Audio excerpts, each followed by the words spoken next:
there's still high school kids that can still be pretty good high school players that might not necessarily want to do all that. And that's where I think over the last couple of years, I'm trying to find a way to kind of keep them included and still have them, you know, reach our standards of what we need every day, but also kind of find a way to keep a balance for them and make it a little more fun. I love it because number one, lunch thing just that creates so much of a team bonding aspect. You remember that stuff more than you remember a game that Always. you played, right? Always. Now that was a lot of people right now have a bad taste in their mouth when it comes to AAU. What was your AAU experience? How did it work for you?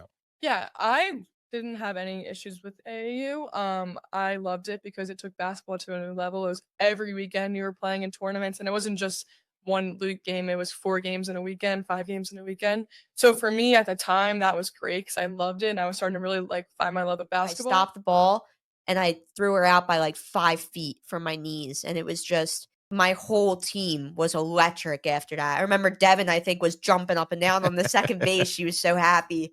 And my former coach, Coach Rich, looks at me and just winks and points to me, and he was like proud. Think about that. Like they're, it'll get me choked up, but because I'm really good friends with Rich. And it was like, there's a guy who's competitive as hell, who's watching a former player not only throw out his fastest player, but his own daughter in a competitive environment. Yeah. And he didn't care. He was so happy because he knew that she could do it. And he even gave me that look.